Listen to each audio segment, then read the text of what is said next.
Չեմ կարծում, որ սա միայն եկեղեցու դեմ է, սա ես կարծում եմ նախընտրական սկսվող ռեպրեսիաների ինչ-որ մի հատվածն է։ Սամվել Կարապետյանից կա վախ, ում դեմ գնում է մեծ հակաքարոզչություն, ուրեմն ըստ այդ իրենց մոտ եղած սոցիոլոգիական հարցումների, այդ մարդիկ բավականին իրենցից ուժ են ներկայացնում։ Երկրորդ ու երրորդ նախագահները թիրախների շարքում կան, թե իրենք կային էլ, հա։ Իրանք պերմանենտ կան, 18 իրանք 18 թվականից կան։ Ես չեմ բացառում արտահերթը։ Խաղաղության օրակարգին պետք է հակադրվի խաղաղության օրակարգը։ Որովհետև Թալերանը համարվում է դիվանագիտական մտքի գիգանտներից մեկը ամբողջ պատմության մեջ։ Թալերան, այս կողմը նայում ենք ով։ Եկանք դրա որ այս իշխանությունը դրա համար եմ ասում։ Կարող է այս իշխանության դեպքում ուտոպիա է։ Չեմ հավատում 50+1-ին։ Տեսականորեն մոդելի կիրառումը Գյումրի հնարավոր է։ Ընդդիմության հիմնական խաղացողները, գոնե հիմնական խաղացողները գնում են ավելի շատ ընդդիմություն խոշոր դառնալու, թե ռեալ գնում են իշխանափոխության։ Ես կարծում եմ տրամադրությունը ռեալ իշխանափոխության են գնում։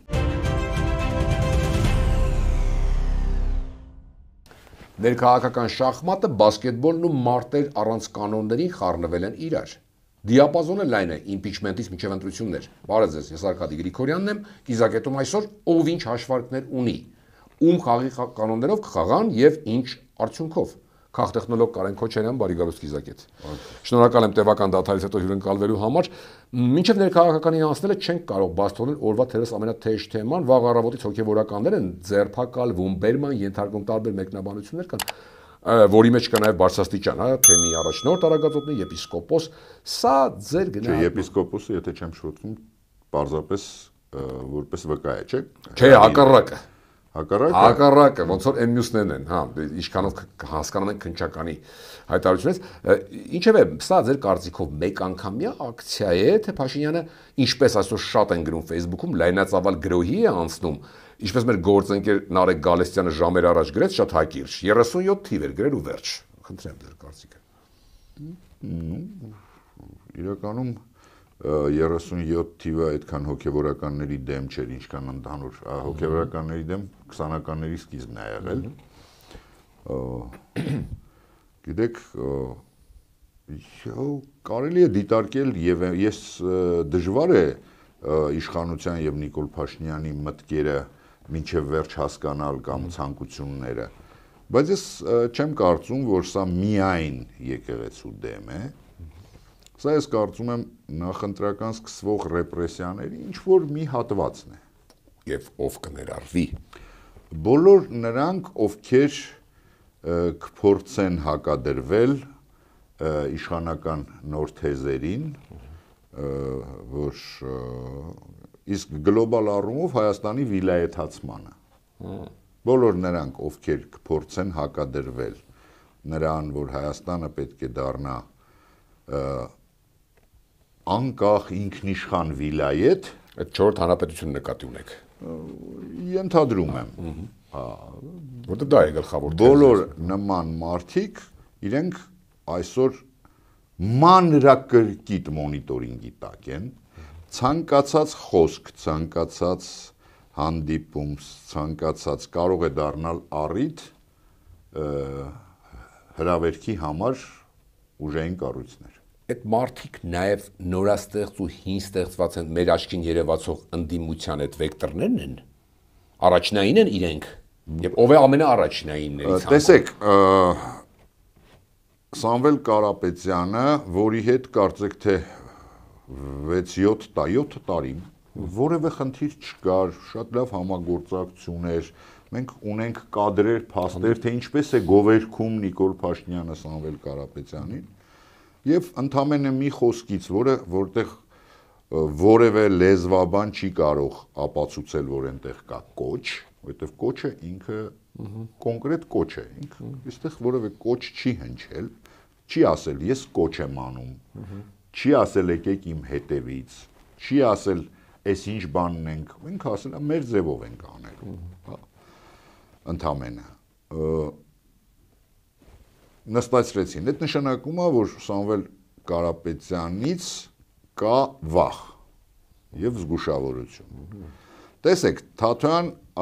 Արմանին չէին հիշում կարծեք, թե խոսքը իշխանական ռոպագանդայի մասին է, հա։ Ընդամենը անցել է մի քանի օր, ես հետևում եմ, թե ինչ ագրեսիվությամբ է գնում, հա, այդ ձևավորվող նոր ուժի նկատմամբ հակաքարոզչությունը եւ այլն եւ այլն։ Այսինքն կներեք, որ ձեռքերը ճարինի ժողովուրդ ասած կամ գործ գտնեն կնստեցնեն անպայման, դաժե չեմ կասկածում։ Ավելին ասեմ, չի բացառվում, որ օրինակ հետո եթե բանը հասնի արդեն ընտրություններին գա, անցնի ժամանակ 8 ամիս հետո ենթադրենք, օրինակ փորձեն չգրանցեն, օրինակ փորձեն խոչընդոտներ դնեն։ Սա այդ ընդհանուր գլոբալ ռեպրեսիայի տարբեր ձևեր են լինելու, տարբեր գործիքակազմի օգտագործվելու։ Այսինքն ցանկում ձեր նշած վախեցածների, ումից որ վախերում են, այդ երկուսին նշեցիք, էլի կան։ Գիտեք, կարծում եմ, որ սոցհարցումները չի անում միայն, ասենք, այս կամ այն սոցիոլոգիական կամ այս կամ այն ընդդիմադիր կուսակցությունը կամ սոցիոլոգիական հարցումները անում է նաև իշխանությունը եւ չեմ կասկածում, որ իրենք էլ ունեն ինչ-որ պատկեր եւ ըստ այդ պատկերի ես հետևում եմ, հա, ենթադրում եմ, որ ում դեմ գնում է մեծ, հա, հակաքարոզչություն, ուրեմն ըստ այդ իրենց մոտ եղած սոցիոլոգիական հարցումների այդ մարդիկ բավականին իրենցից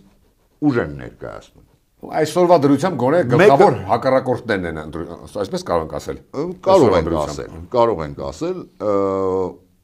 եւ քանի որ մեկը ունի ռեսուրս, մեկը միգուցե վարկանիշ, մեկը կամ եւ նա չափականված անցյալ, չափականված անցյալ, նախկին չեն, թալանչի չեն եւ այլն։ Այստեղ իհարկե այս երկու նոր ուժերի նկատմամբ ամենա բանն է, հա, որովհետև ես տեսնում եմ, որ կան այլ ուժեր եւս, որ ստեղծվում են, բավականին ակտիվ են, ոնց որ թե նրանց նկատմամբ նման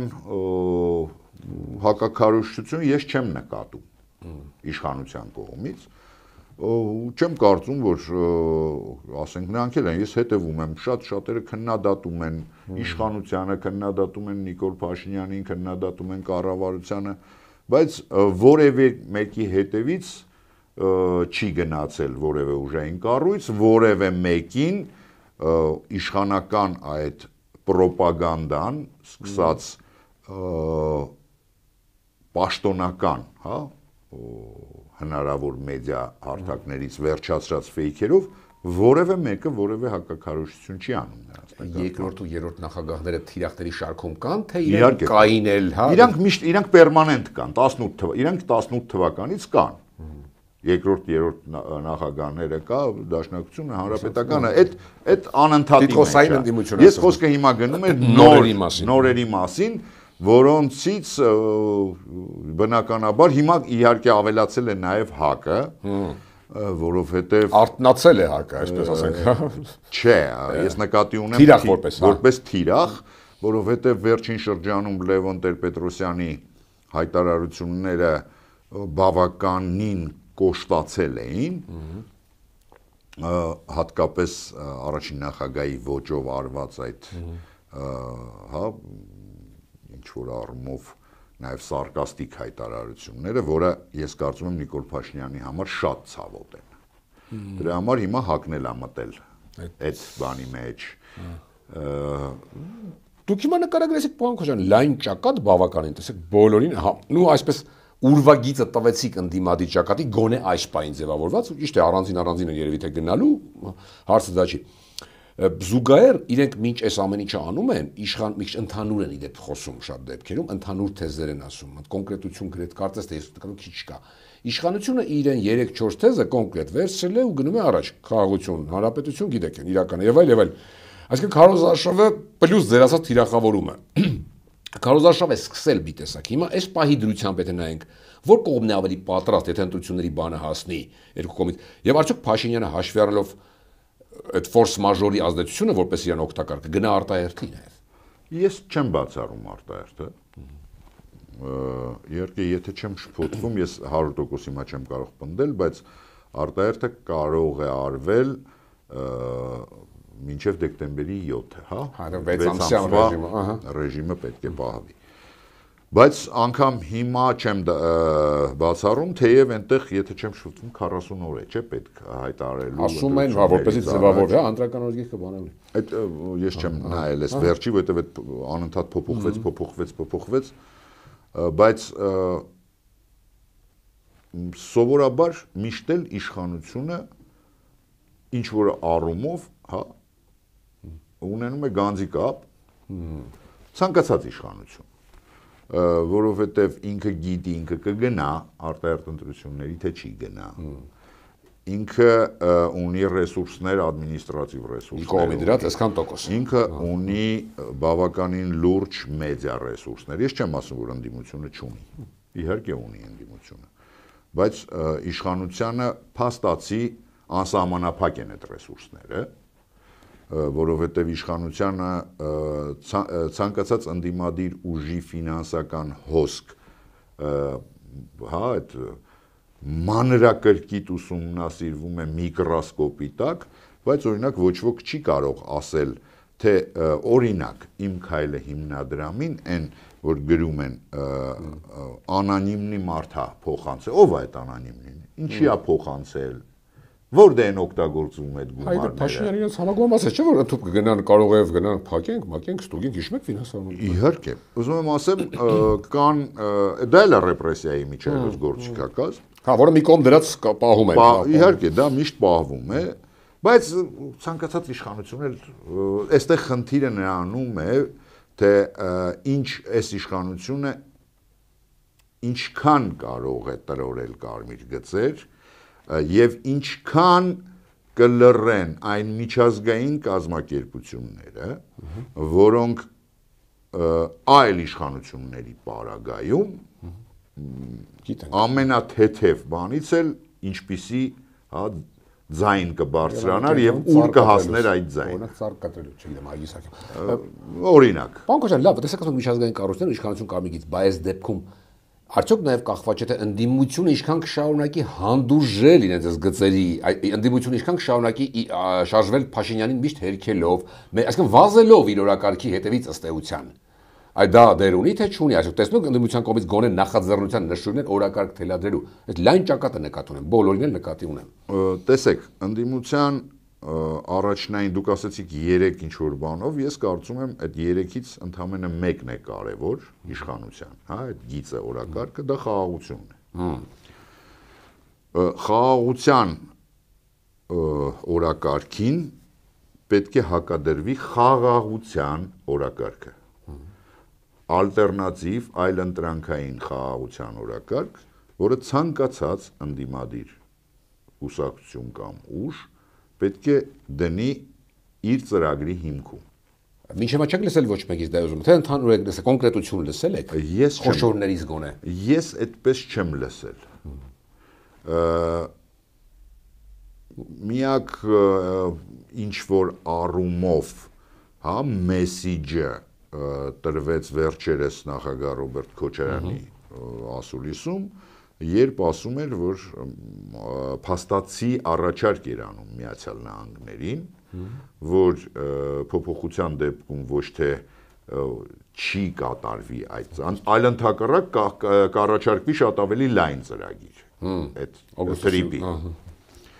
Սա մեսիջ էր, բայց դեռ էլի հստակ ձևակերպված խաղաղության ծրագիր չէր։ Ասում շատ էր հնչում դաշնակից Ռուսաստան բանը, կարող դրանով են տեսնում։ Տեսեք, այդ մի տեղում Միացյալ Նահանգների, բայց շատ էր Ռուսաստանի դերի մասին խոսքը կարծում, էլի, այդ չի հակասում մեկը մյուսին։ Եվ դա կարող է դիտարկել որպես անվտանգության, խաղաղության գործ։ Տեսեք, կարող է հակասել, եթե դու երկուսի հետ էլ նույն ճանապարհի վրա պայմանագիր ես կնքում, ինչպես դա արել է Նիկոլ Փաշինյանը, նոյեմբերին դա այդտեղ շահերի բախում կարող է լինել, ընդ որում քո տարածքի վրա։ Բայց եթե դու փորձում ես աշխատել եւ փորձում ես համադրել շահերը, ոչ թե հակադրել, իհարկե այդտեղ նաև հաշվի առնելով քո շահերը, ոչ թե լրիվ քո շահերը մի կողմ դնելով, քո ասելով ես նկատի չունեմ անձնական, որովհետև հիմա ավելի շատ լուծվում են անձնական շահեր, ոչ թե պետական շահեր։ Երբ պետության քո հասարակության շահերը փորձում ես համադրել տարբեր տեղերին, օրինակ ես վերջերս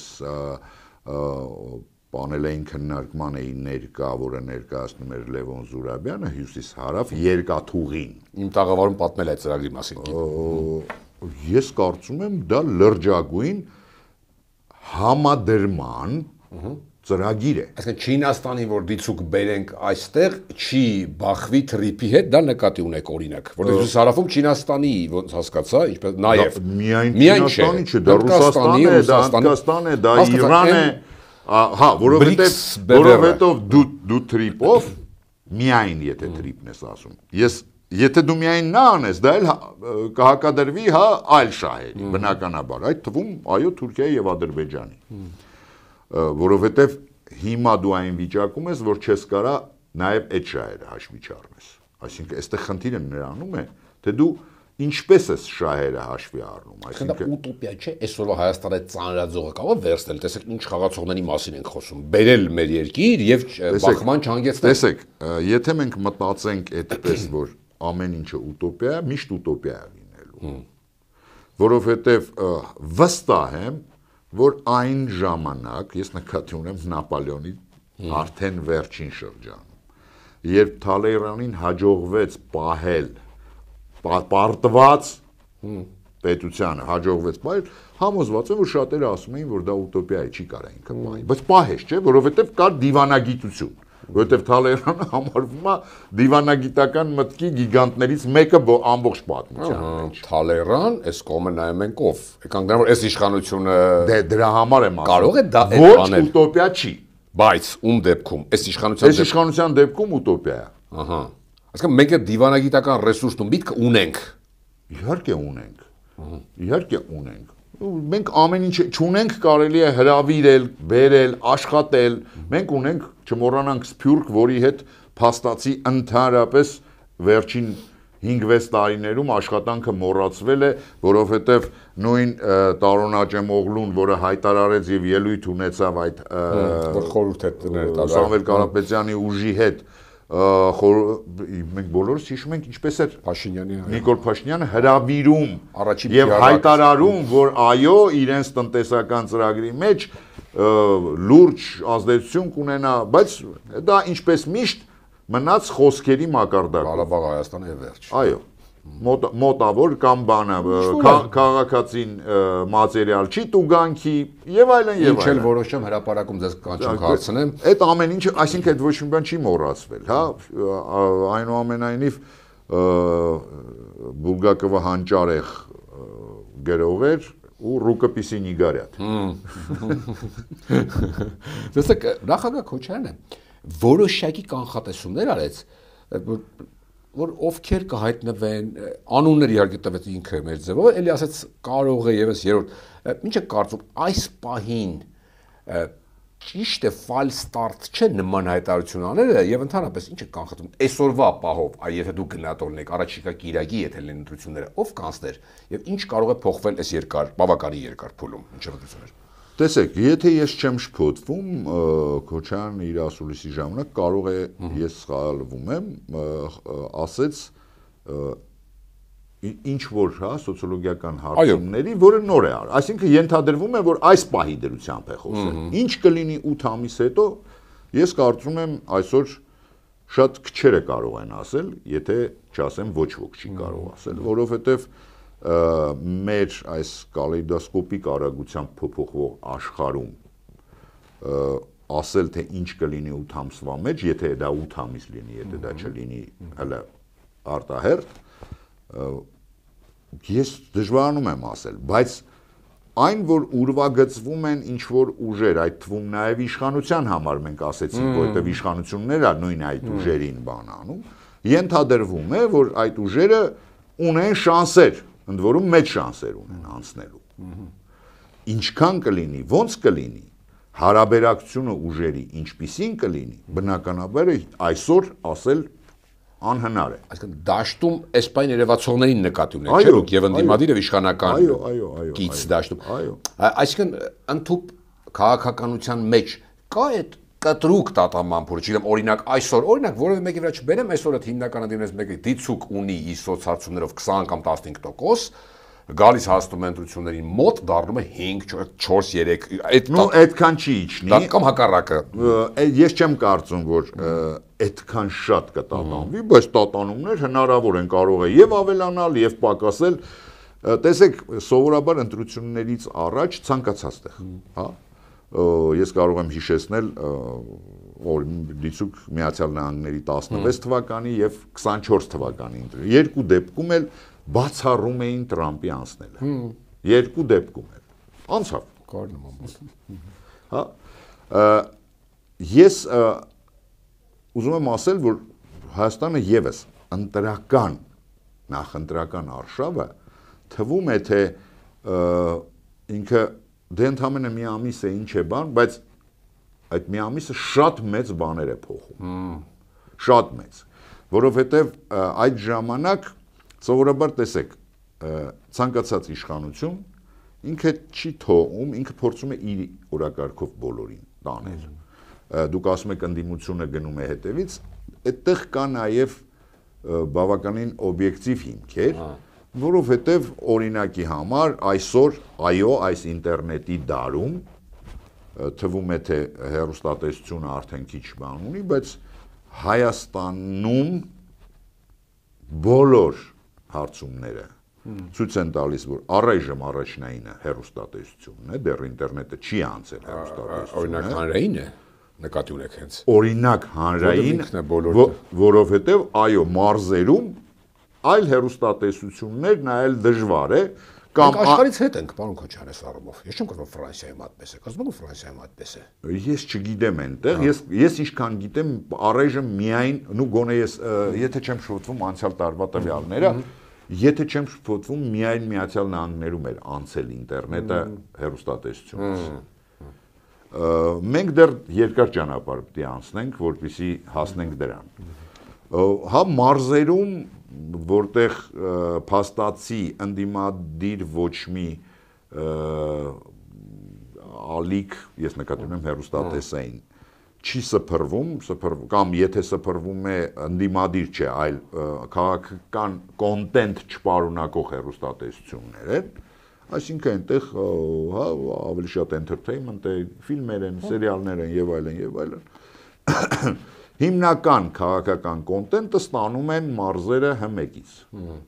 որը դոմինանտ է այնտեղ, որովհետեւ ինչքան էլ ասենք երիտասարդություն, թումոներ են բացում տարբեր բաներում, բայց միևնույնն է, հիմնական կոնտենտը ստանում են հեռուստատեսություն։ Այստեղ բնականաբար իշխանությունը ունի իր օրակարգը թելադրելու, կարելի է ասել մոնոպոլիա։ Բայց այդ ինչի է, այս ամեն ինչը ասում եմ, որ մի ամսվա ընթացքում, երբ բացվում է այդ թվում նաև հանրայինը բոլորի առջև, անվճար քարոզչությամբ ընդ որում։ Հա, անվճար, չէ, անվճար եւ վճարովի, հա։ Եվ այդտեղ արդեն մի փոքր այլ է, եւ այդտեղ սկսում է օբյեկտիվորեն մթնոլորտը եռան։ Այս առումով իհարկե նախընտրական պայքարը շատ կարևոր հանգրվան է բոլոր ուժերի համար։ Մենակ կարծիք կա, որ կա ընդդիմության մեջ կան կարծիք, արդեն իսկ կանխորոշված է, չպետք է գնայինք, էլի չհասնենք ընտրություններին, որ 21-ը չկրկնվի։ Հիմա ճիշտ է այդպես մտածել, կամ այդպես չէ, ռեալ է այդպես, ռեալիստական մոտեցում է, որ միևնույն քաղաքի եւ եթե հաղթի միայնակ կարող է անել, թե ես չեմ հավատում 50+1 էլի։ Չեմ հավատում 50+1-ին։ Գիտեք, ցանկացած բան կարելի է անել։ Անելուց հետո խնդիրը նրանում է կմարսվի, թե ոչ։ Էս էլ կա։ Խոսքը նաև գնում է այդ նույն միջազգային կառույցների, որովհետև միջազգայինը, որոնք այսօր հայտնի 3 կապիկի այդ բանն են ընդունել, հա, ոչինչ չեմ տեսնում, ոչինչ չեմ լսում, ոչինչ չեմ խոսում։ Բայց ես չեմ հավատում, որ դա տարբեր զեկույցների եւ անալիտիկ այդ թղթերի տեսքով չի կուտակվում որպես դոսիե։ Ու այդպիսին է ցանկացած դիվանագիտական միսիայի նաեւ գործառույթ։ Որովհետեւ դիվանագիտական ինչքան էլ միսիաները, ինչքան էլ լավ են վերաբերվում այս կամ այն ժամանակահատվածում այս կամ այն իշխանությանը, այնուամենայնիվ նրանք աշխատում են իրենց պետության շահերի համար։ Փոխվի ուտամստը։ Սա ունեցած արտաքինին, այդ արտաքին, այսպես կոչված են հին ու ցեկը դաբրոն արտաքինը, արտաքինի ներկայությունը, ազդեցությունը կլինի բուն ընտրականի վրա, այսինքն, չգիտեմ, կոպիտ ասած Մոսկվան կպաշտպանի նա կանցնի կամ Վաշինգտոնը նա կանցնի կամ ավելի շատ հետընտրական եթե զարգացումներ լինեն եւ այլ։ Էս կա Հայաստանում։ Տեսեք, վերջին հատկապես վերջին շրջանում ես հատուկ նայում եմ, շատ է գրվում նրա մասին, որ Մոսկվան ընդհանրապես չի ուզում խառնվի, լոյալ է, ինձ թվում է դուք եք հանդիպել այդ տեքստերին։ Բնականաբար միջազգային կառույցները միշտ նման հարցերում ցանկացած իշխանության դեպքում գոնե արտաքնապես միշտ երբեք ցույց չեն տվել, առավելագույնը ինչ եղել է, մենք բոլորս հիշում ենք բոլոր ժամանակների ընտրություններից հետո արվող հայտարարությունները, այո կային խախտումներ, բայց սա քայլ առաջ էր, հայտնի ֆրազան։ Ուզում եմ ասեմ, արտաքուստ դա իհարկե չի երևալու, ինչ կլինի իրականությունը հողի վրա, որովհետև ռեալ պոլիտիկը լրիվ այլ իրականություն է, քան այն, ինչը որ մենք տեսնում ենք հատկապես այսօր համացանցում սփռվող 95%-ով անիմաստ կոնտենտում։ Այսքան եթե հիմա Նիկոլ Փաշինյանի իշխանությանը կարող ենք մտնել, որ այս պահին Մոսկվա, Վաշինգտոն, Անկարա, Բաքու, չգիտեմ, Բրյուսել, այս ու Իրան եւ այլն, նաեւ Չինաստան, այս ամեն ինչ բոլորով ամեն մեկը իր շահերով, ամեն մեկը տարբեր չափերով հանդուրժում է, օքեյ իրենց համար Փաշինյանը։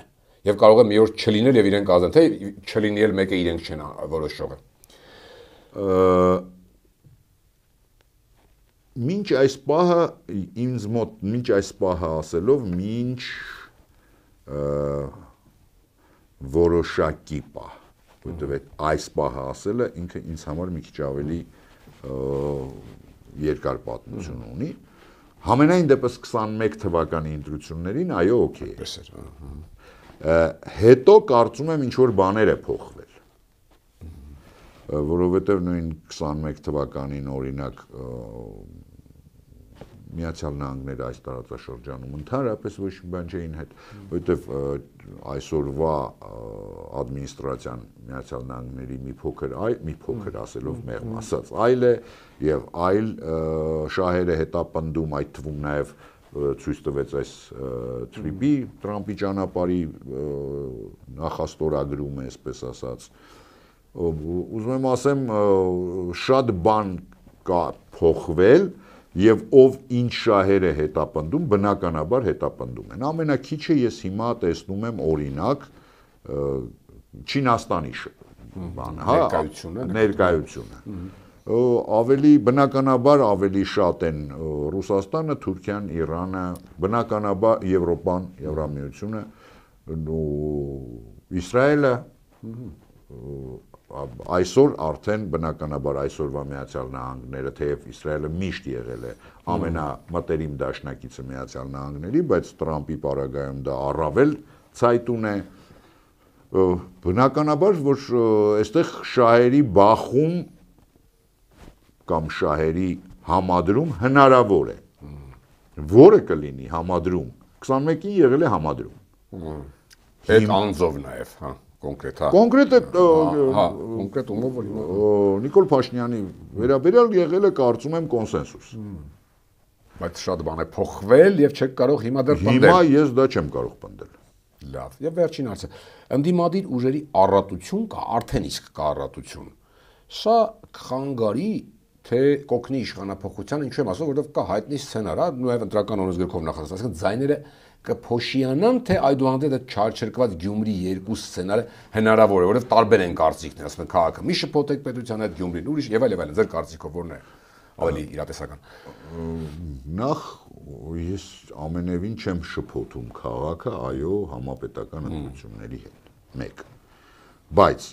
խոսքը ոչ թե նրա մասին է, որ ես ասում եմ նույնը կկրկնվի,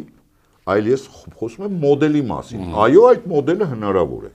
Մոդելի կիրառումը, այսինքն երբ անցնում են մի քանի ուժ, որոնք իրականում հակաիշխանական են, ոչ թե այդպեսին խաղում են, եւ կարող են եւ միավորվել, կարող են եւ չմիավորվել, այսինքն ցանկացած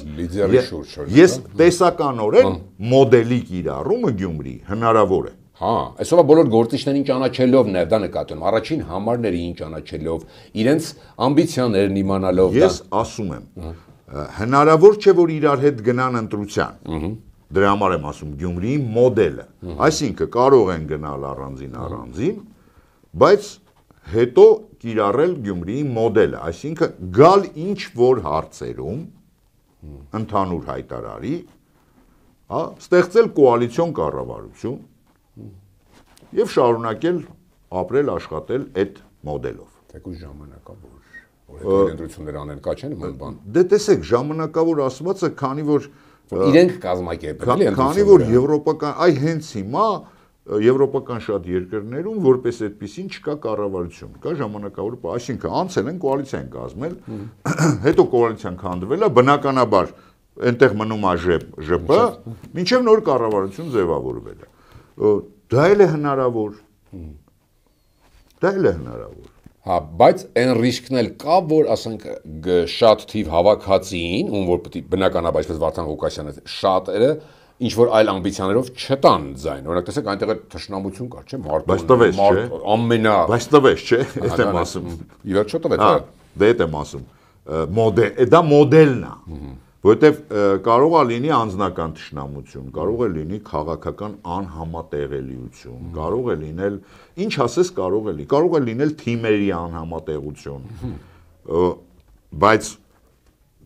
ասել, որ անհնար է, որ դա լինի, եթե Գյումրիում անձնական թշնամությունը հաղթահարվեց,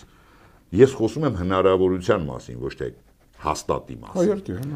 Ապա ամեն ինչ քաղաքականությունը դա հնարավորի արվեստ է, գիտենք։ Այսինքն ամեն ինչ հնարավոր է։ Մի ենթահարցակի դեպ բարեկամ, դուք այսօրվա դիտարկումներով բնականաբար չեզոք մարդ եք։ Ձեր կարծիքով ընդդիմության հիմնական խաղացողները, գոնե հիմնական խաղացողները գնում են ավելի շատ ընդդիմություն խոշոր դառնալու, թե ռեալ գնում են իշխանափոխությանը։ Ես կարծում եմ տրամադրությունը ռեալ իշխանափոխության են գնում։ Տրամադրությունը այդպիսին է։ Բայց քանի որ սա քաղաքականություն է, դե եթե կստացվի, բնականաբար կստացվի։ Չի ստացվի, բնականաբար արդեն պարլամենտում կլինեն, ասենք, ընդդիմության լիդեր։ Այսինքն գերակշռող տրամադրությունները առաջին իշխանափոխության նկատի ունեմ։ Ես կարծում եմ, որ այդպիսին է։ Կարծում եմ։ Ու գոնե շատերի մոտ։ Գոնե շատերի մոտ։ Կարող է ոչ բոլորի, բայց շատերի մոտ այդպիսին է։ Վերջի հարցն է չի։ Այստեղ նաև կա ես ուզում եմ մտածել, որ քաղաքական գործիչների, ու գոնե այդ կալիբրի գործիչների մոտ ադեկվատ է, հա, այդ թվում նաև ինքնագնահատական է եւ հասկանալի է, որ այն ուժերը, որոնք որ գնում են օրինակ հավաքելու 4-5-6%, իրենք հասկանում են, որ